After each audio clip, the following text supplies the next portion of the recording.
ऐसा प्रसिद्ध है कि भगवान भोलेनाथ विष्णु के अनन्य भक्त हैं और भगवान विष्णु भोलेनाथ के अनन्य भक्त हैं।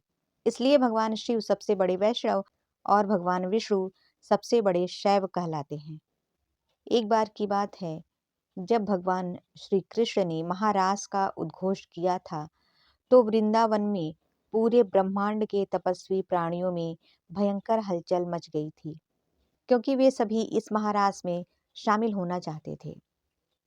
दूर दूर से गोपियां, जो कि पूर्व जन्म में एक से बढ़कर एक ऋषि, मुनि, तपस्वी, योगी और भक्त थे, इस महारास में शामिल होने के लिए आतुरता से दौड़े चले आए।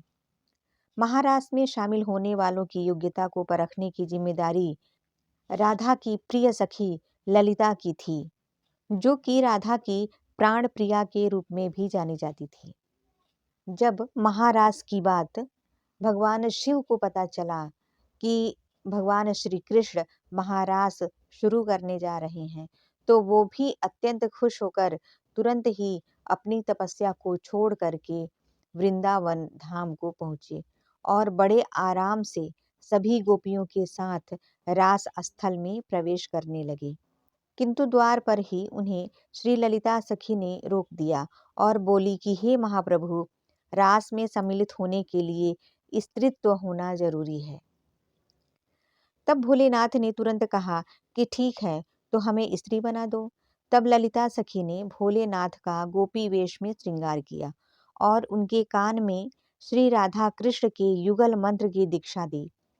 चूंकि भोलेनाथ के सिर की जटा और दाढ़ी मूछ बहुत बड़ी थी, इसलिए ललिता सखी ने उनके सिर पर बड़ा सा घूंघट डाल दिया, जिससे उनकी दाढ़ी और मूछ दिखाई न पड़े। भगवान भोलेनाथ के अत्यंत ही बलिष्ठ और बेहद लंबे चौड़े शरीर के कारण वे सभी गोपियों से एकदम अलग और विचित्र दिखलाई पड़ रहे थे, जिसकी वजह से हर गोपी उनको बड़े आश्चर्य से देख रही थी।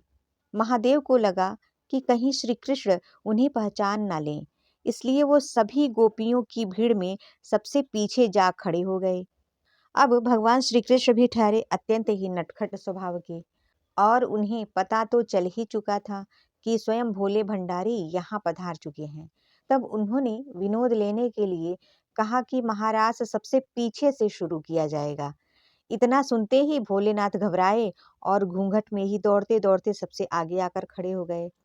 किंतु जैसे ही वो आगे आकर के खड़े हुए, वैसे ही भगवान श्री कृष्ण फिर बोले कि नहीं नहीं, अब महारास सबसे आगे से शुरू होगा।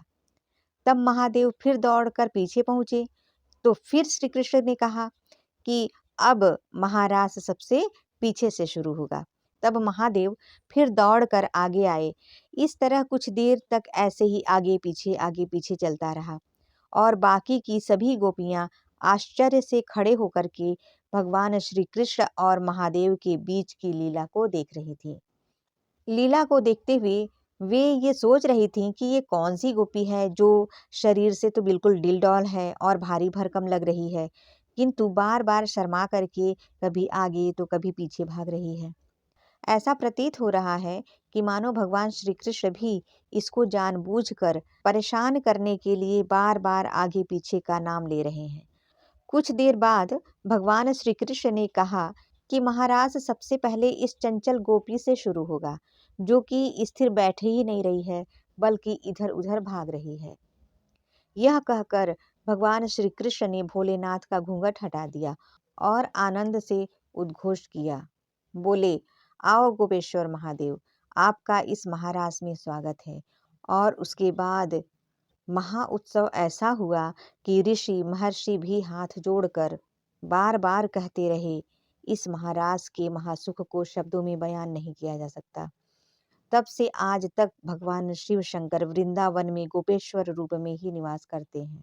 वृंदावन के गोपेश्वर महादेव मंदिर में, जहां उनका रोज शाम को गोपी रूप में नित्य रास के लिए श्रृंगार किया जाता है, श्री गोपेश्वर महादेव का दर्शन और इनकी इस कथा का चिंतन करने से भगवान श्री कृष्ण की भक्ति में प्रगाढ़ता आती है और इस कलयुग में भक्ति ही वो सबसे आसान तरीका है जो इस लोक तथा परलोक में भी सुख को प्रदान करता है। गोपेश्वर महादेव की सच्ची भक्ति से भक्तों की मनोकामनाएं पूर्ण होती हैं। हरिओम तत्सत। ऐसी ही ज्ञानवर्धक वीडियो को देखने के लिए मेरे चैनल को सब्सक्राइब करें, साथ में बेल आइकन को भी प्रेस कर दें। वीडियो को लाइक करें और कमेंट में भगवान श्री कृष्ण की जय अवश्य लिखें। इससे आपके जीवन में खुशहाली आएगी। जय श्री कृष्ण।